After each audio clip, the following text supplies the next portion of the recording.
乐宝今天在园区发现了一个竹帽，乐宝走近进行查看，走近后发现竹帽没有反应，又用手戳了戳它，还是没有什么动作。乐宝确认竹帽没有危险后，将其叼了起来，打算尝一下其味道。乐宝用力撕咬着竹帽，发现这东西韧性还挺好。乐宝将竹帽拿起来，仔细闻了闻里面，心想没错呀，是竹子的味道呀。乐宝又换了个角度继续撕咬，但依旧咬不下来。于是乐宝又盯上了竹帽上面鲜嫩的竹子，好在上面的竹子可以吃，而且味道还不错。与此同时，爱宝也在园区发现了一个竹帽。爱宝和乐宝一样，先是凑近闻了一下，确认安全后，直接抱起竹帽啃了起来。爱宝和乐宝一样，啃了半天都没啃下来。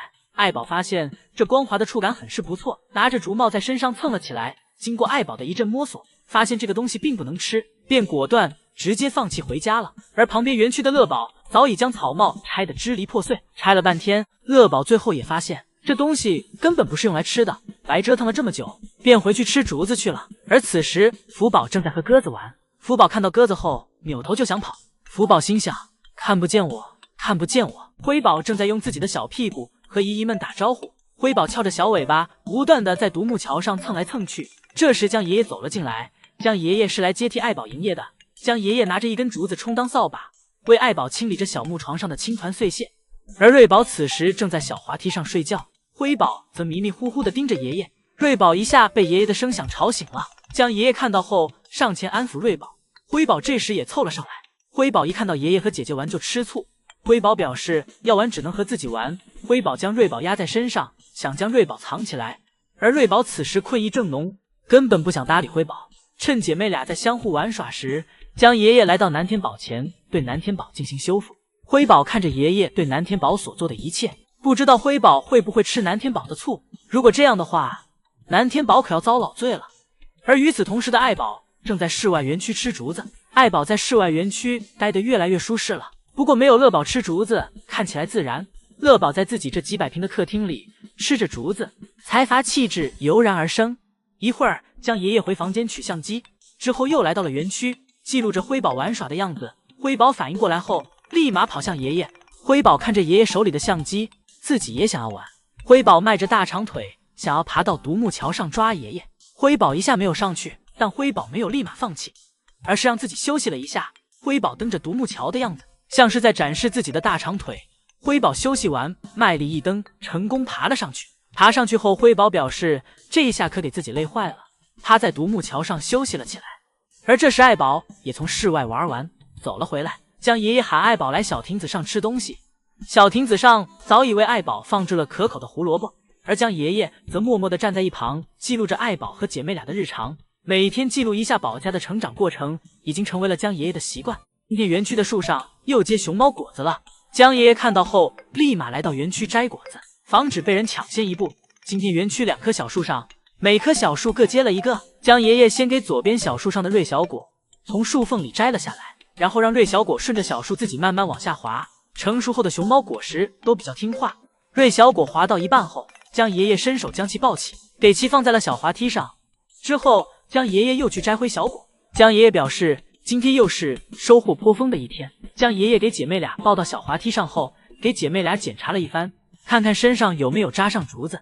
而辉宝这里就只对爷爷的皮靴感兴趣，什么也不管，就抱着爷爷的皮靴玩耍。这让想检查一下瑞宝牙齿的江爷爷有些难办。江爷爷抓着辉宝的小屁股，给辉宝推到了小床边上，像是在说难办那就别办了。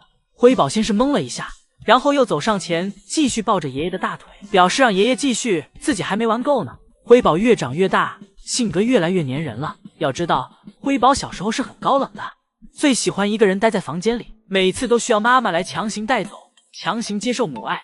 而且以前爷爷来房间时都是瑞宝上前迎接，而辉宝则只顾着睡觉，要么就是自己看着瑞宝和爷爷玩。谁知长大后却慢慢变成了粘人精。而随着姐妹俩越来越大，活力越来越十足，这反而让园区变得越来越温馨了。姐妹俩除了黏着爷爷以外，最喜欢黏着妈妈，不管妈妈在做什么都喜欢守着。虽然在妈妈身边经常会被莫名的挨揍，但这依旧不妨碍姐妹俩喜欢妈妈。下一秒，爱宝听到通道门传来了声音，原来是辉宝跑了过去。爱宝过去给辉宝拽了回来，看样子爱宝现在对姐妹俩去室外园区还不太放心。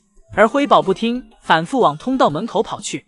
而爱宝就反复给其抓回来。看来姐妹俩去世外园区还需要一段时间，因为只有爱宝同意姐妹俩去世外后，爷爷们才会放行。辉宝挡在独木桥上，有点碍事儿。爱宝直接给辉宝推了下去，表示不要挡着道。孩子大了，摔2下，爱宝也不会心疼了。尤其是辉宝，早已经摔皮实了。但辉宝委屈想求安慰。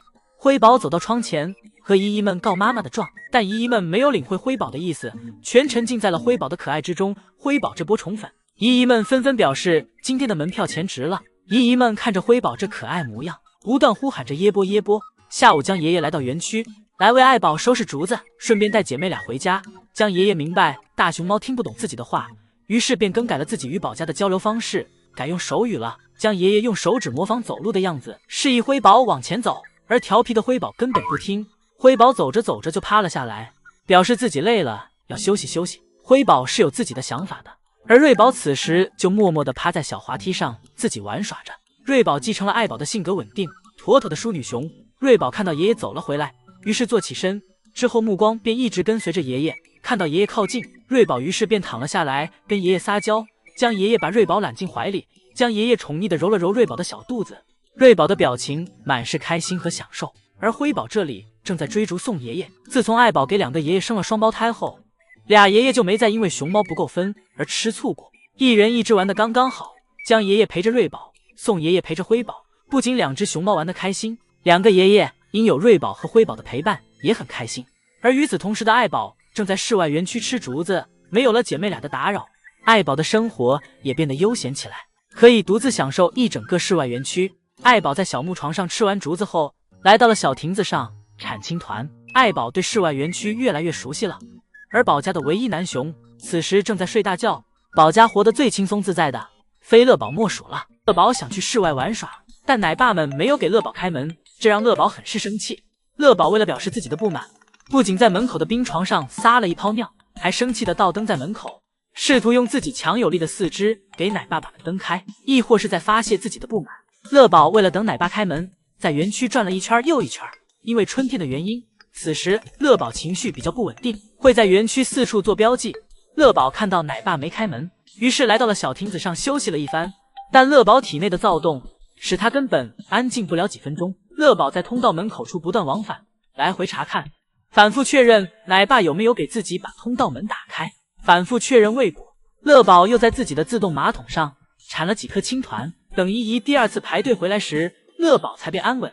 乐宝吃上竹子后安静了许多，看来对于乐宝而言，也是唯有美食和爱不可辜负。而此时隔壁园区，辉宝正在攀爬福宝姐姐的小树。辉宝现在的平衡能力越来越强了，辉宝给小树的独木桥当成了滑滑梯。而瑞宝此时正在南天宝前啃竹子，瑞宝一会儿啃竹子，一会儿玩南天宝，样子也很是可爱。而爱宝则正在吃窝头，时不时会望向姐妹俩，看看姐妹俩有没有在做出格的事情，时刻紧盯姐妹俩的安全。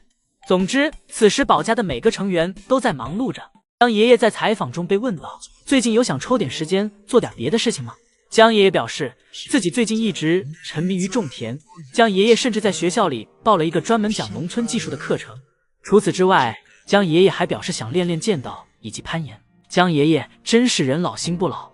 江爷爷表示一个新的开始是让生活变得有趣的开始，如果没有想做的事情，那人生就会变得无聊，那样就会觉得活着很累。这也是因为没有对什么事物产生新的欲望所导致的。之后，江爷爷又被问到关于退休的事情，江爷爷表示爱宝和乐宝会比自己在熊猫馆待得久，因为爱宝和乐宝的合同到期是2031年，而自己的法定退休年龄是到2029年。江爷爷还讲述了与爱宝和乐宝最开始的故事。江爷爷表示，当时自己来中国前就已经内定下预选的熊猫了，因为当时我国给其发去了大熊猫的名单，经过讨论选定了爱宝和乐宝。江爷爷讲了当时选大熊猫的原则，首先是大熊猫的脸不能太长，太长了会显老或者看起来不怎么可爱，所以就选了名单里面脸最圆的，看起来长得最年轻的大熊猫。但是对于大熊猫的性格，韩国方面是不了解的。江爷爷想着，如果提前知道了爱宝性格内向敏感，会不会就是另一个结果了？那样可能现在身边就不会有这么可爱、关系亲密的爱宝了。江爷爷表示真是万幸。决定好候选名单后，江爷爷便来到了中国。而这并不是江爷爷第一次来中国，在此之前，江爷爷来中国参加了一个洞察中国的项目，自己还获得了学习中文的机会。江爷爷表示自己是在北京语言大学学习的中文，然后又去了好几个城市感受文化。江爷爷表示这次的中文学习也为之后再去接爱宝和乐宝起到了很好的帮助。